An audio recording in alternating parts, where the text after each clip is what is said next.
Hi, this is Joe. I'm here with Zoraya Vela from Houston, Texas. Hi, Zoraya. Hi, Joe.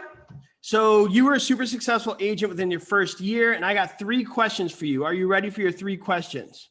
Yes, I'm ready. Okay, first question. You successfully used social media to get clients. Which one did you use? You're a social media maven. You got all your clients from there. So which one? I love Instagram. It's just always posting about pictures. So I love Instagram. Great. So we're going to talk a little more about that in a second. Question number two. Okay. You went with a boutique brokerage over the big brand name mega brands. You went with the small one. That's kind of different than a lot of people do. Why?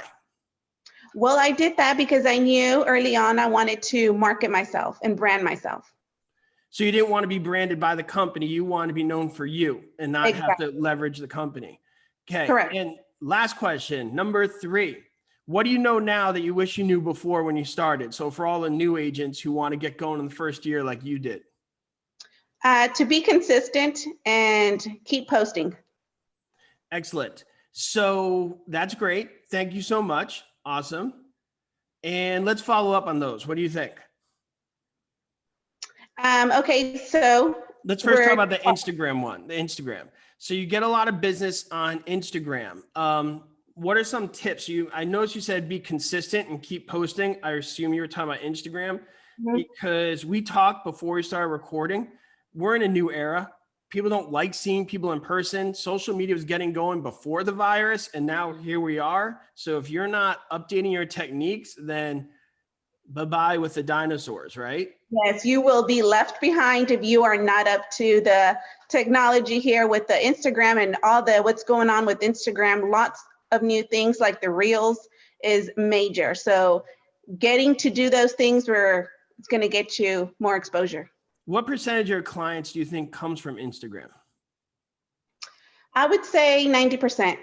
Woo, it's a lot. And just so everybody knows, I'm going to have a link to her Instagram in the show notes. So everybody could see that there. So you could follow her and see what she's doing that works.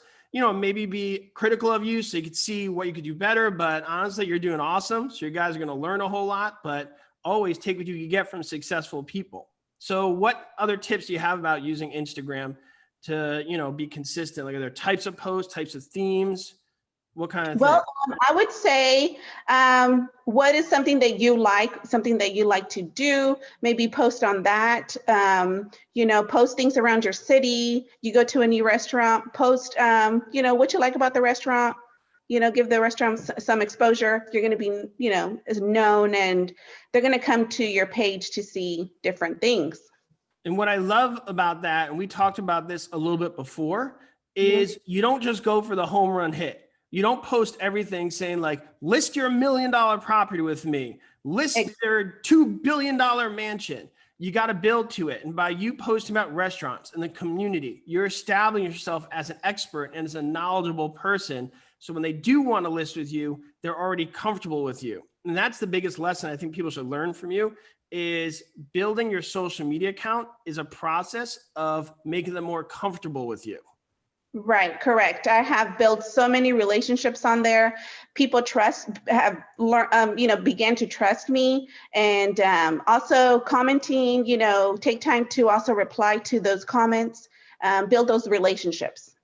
Yeah. So if you see Zoraya's Instagram account, I think you guys will notice it's a lot of advice about the community and making her look like a professional, responsible person. It's not just listing, go through me. Do you want to sell your house? Listing, do you want to sell your house? It's a build-up. So we're going to explore that more in another video if you want, but let's move on to number two, the boutique thing versus the big. A lot of people say, I want to go with a big company. So get into a little more depth with that. So you said you don't rely on them, but first day you're like, here's my boutique. What made you want to go with them? Well, I said, to me, I wasn't really big, like I said, with a bigger brokerage, or I joined, and I knew from that moment on, I wanted to be successful. And I said to myself, this is my business. I need to market myself. I need to brand myself. And what do I want people to see of me? And the good thing about you saying that is when people say these big brokerages have good marketing, But they got to remember, they may have great marketing, but you're one of 1,000. So everybody's getting that same marketing. Everybody's getting that same treatment. So at some point, you're going to have to set yourself apart. So basically put you on the same playing field as the person in the boutique. Otherwise, you're just leveraging the same thing that all the other 1,000 agents are using. At the end of the day, I always tell people, it's not the name of the front door that matters. It's the name of the person you're gonna be working with on a day-to-day basis who's gonna make sure you're safe, you're knowledgeable, and on the right path. Correct. I agree. Yeah, and that's what's most important there. So it's good you did that. Now you're not dependent on them and you're gonna brand yourself, and it seems like it's worked out pretty well. Yes, it's working awesome. Like I said, I get DMs all the time. I need help. I want to buy a house. Can you help me? Yes. And so the last one, what do you wish you knew that when you started that you know now? You said be consistent. I get that, but let's explore it a little more. Day one, what were you like? Oh man, I'm scared because of this. And what was that moment where you're like, Dink, wait a minute, I could do this. So let's phrase it that way. Maybe we could explore a little more if we do that. What was that moment that changed you from being like, am I doing the right thing to, oh, I got this? What was that aha moment? At first I was lost, like all new agents, most new agents. I was lost and I said, I just came to realization that this is my business. How hungry am I? And how bad do I want this? And that was my moment when I asked those questions to myself. That's when I said, you know what? I need to come up with a plan. My plan was social media from that moment on. So, and we talked before about how I think. So, when you said plan, it hits home to me. Because when you're saying like, I could do this, I'm motivated, you know me a little bit now. And I'm like, okay, but, because motivation's great. But when you said plan, now you're talking my language. I'm like, okay. So it sounds like you had the motivational moment and that's great. But when you actually had a plan that you knew you could follow and that you thought was a decent plan, correct me if I'm wrong, that's when you really were like, all right, this isn't just motivational stuff. I got my day-to-day down. I know what I need to do. It's just a matter of doing it. Yes, correct. And taking action every day, being consistent, doing that activity, doing the post, doing the real estate activity or any activity, even if it's posting about a restaurant I had lunch that day. So yes, that was my plan. So to be even more specific, it sounds like you had your aha motivational moment. And the plan you had was basically, I'm going to sit here and post every day, regardless of what happens, about something revolving around the community that indirectly affects real estate. I'm going to do that every day. I'm going to answer people who question and talk to them, get out in the community and see where it goes. And I'm going to take my best shot following this plan. Yes, correct.